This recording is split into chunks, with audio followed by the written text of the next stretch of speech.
আসসালামু আলাইকুম, স্বাগত আজকের নতুন পর্বে। টকঝাল মিষ্টি আমড়ার আচার। আমরা দিয়েও যে এত মজার আচার তৈরি করা যায় তা না খাওয়া পর্যন্ত বোঝাই যায় না। যারা কখনোই আপনারা আমড়ার আচারটি খাননি তারা অবশ্যই বাসায় একবার ট্রাই করবেন। আমড়ার আচার তৈরি করার জন্য লাগবে কাঁচা টক আমড়া। পাকা বা মিষ্টি আমড়া দিয়ে কিন্তু আমড়ার আচার ভালো হবে না।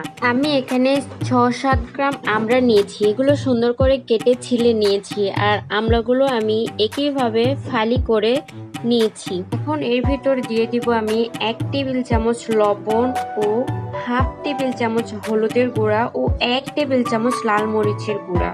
সব কিছু দিয়ে মেখে নিব। এমনভাবে মাখাতে হবে যেন প্রত্যেকটা আমড়ার গায়ে মশলাগুলো খুব ভালোভাবে কোট হয়ে যায়। আর আমি এটা মেখে 2-3 ঘন্টার জন্য রেখে দিব। প্রথমে আমরা তৈরি করব 1 টেবিল চামচ পাঁচফোড়ন ও শুকনা গোটা 4টা মরিচ এবং এগুলো সবকিছু একসঙ্গে অল্প আঁচে একটু তেলে নিব। তারপর এগুলো আধা ব্লেন্ড করে নেব, একদম মিহি গুঁড়ো নয়, কিছুটা গুঁড়ো হবে কিছুটা আস্ত থাকবে। আর এবারে অন্য একটা বাটিতে আমি 1 টেবিল চামচ নিয়ে নিয়েছি হলুদ সরিষা, 4টা নিয়েছি কাঁচা মরিচ আর দিয়ে দিচ্ছি ছোট ছোট 15-16টি রসুনের কোয়া আর সাথে দিয়ে দিচ্ছি আধা চা চামচ লবণ। একটুখানি পানি দিয়ে এটাকে কিছুক্ষণ ভিজিয়ে রাখবো। এটা ব্লেন্ড করে নেব। চুলায় মিডিয়াম আছে আমি 1 কাপ সরিষার তেল গরম করে নিচ্ছি। তেলটা গরম হতে আমি এখানে গোটা রসুনের কোয়া দিয়ে দিলাম আর সাথে দিয়ে দিচ্ছি শুকনা মরিচ গোটা, এগুলো দিলাম ফোড়নের জন্য। তারপর দিয়ে দিব ওই যে মেখে রেখেছিলাম আমড়াগুলো, সেটা দিয়ে দিচ্ছি। আমি এটা 3 ঘন্টা মেখে রেখেছিলাম। আপনাদের যদি সম্ভব হয় তাহলে অবশ্যই এটাকে ভালো করে একদিন টানা রোদে শুকিয়ে তারপর বানানোর চেষ্টা করবেন। এতে করে আচার দীর্ঘদিন ভালো থাকবে। মেখে রাখা এই আচারটি দেওয়ার পর তেলের ভিতরে দিয়ে দিব ওই যে শুকনো গুঁড়ো করে রেখেছিলাম, সেখান থেকে একটু মশলা দিয়ে হালকা করে নেড়ে চেড়ে নিব। এটা ফোড়নের জন্য জাস্ট একটু ফ্লেভার আসবে, বাকি মশলা আমরা পরে দিব। আর দিয়ে দিব ব্লেন্ড করে রেখেছিলাম কাঁচা সরিষা, রসুন ও মরিচ, সেগুলো দিয়ে এখন ভালোভাবে একটু কষিয়ে নিব। কষানো 3 মিনিট পর আবার দিয়ে দেব একটু গুঁড়ো মশলা, তারপর দিয়ে আবার ভালোভাবে একটু মাখিয়ে নিব।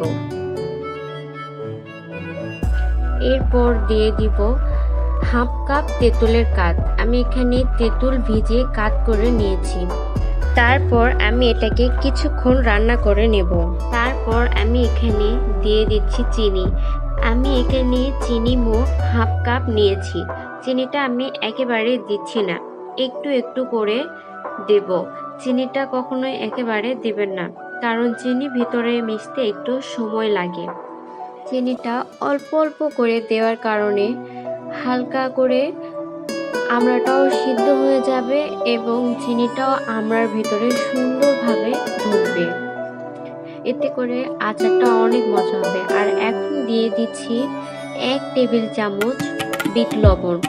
আপনারা চাইলে এমনি লবণও দিতে পারবেন, কিন্তু বিট লবণের টেস্টটা শতগুণে অনেক বেশি।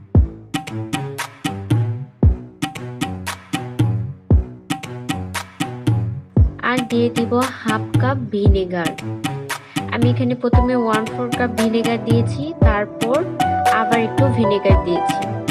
তারপর এখানে দিয়ে দিব ভেজে রাখা সম্পূর্ণ মশলাটুকু দেওয়ার পর এটা ভালোভাবে নেড়ে নিয়ে তারপর এটা 15-20 মিনিট লো আঁচে রান্না করে নিব। রান্না করার পর দেখে নিব এটা সিদ্ধ হয়েছে কিনা। একটু সিদ্ধ হয়েছে, তারপর আবার এটা সিদ্ধ করার জন্য লো আঁচে 10 মিনিট এটাকে রান্না করে নেব। 10 মিনিট পর এই আচারটি হয়ে যাবে। আর এটা রান্না করার পর আমি এই কড়াইতে পুরো একদিন রেখে দিব। আর পরের দিন একটু একটু করে জাল করে নিয়ে তারপর একটা কাঁচের বোতলে তুলিয়ে রাখবো, কারণ কাঁচের বোতলে রাখলে আচারটি অনেক ভালো সংরক্ষিত থাকে। আর এইটা বারবার জাল দেওয়ার কারণে আমড়াটাও অনেক সুন্দর নরম হয়ে যাবে আর তেলটাও উপরে উঠে আসবে। একদিন পরে আমি আচারটা একটি কাচের বয়ামে ঢুকে নিচ্ছি। আচার জাতীয় খাবার সাধারণত কাচের বয়ামে রাখা হয়, এতে করে রোদ দিতে সুবিধা, কারণ কাচের বয়ামে করে রোদ দিলে সহজে হিটটা নিতে পারে, তাই দীর্ঘদিন পর্যন্ত ভালো থাকে। ব্যাস, তৈরি হয়ে গেল টক ঝাল মিষ্টি আচার। আশা করছি আপনাদের অনেক ভালো লেগেছে আজকের এই আমড়া দিয়ে টক ঝাল মিষ্টি আচারটি। সবাই ভালো থাকবেন, আমার জন্য দোয়া করবেন। খোদা হাফেজ।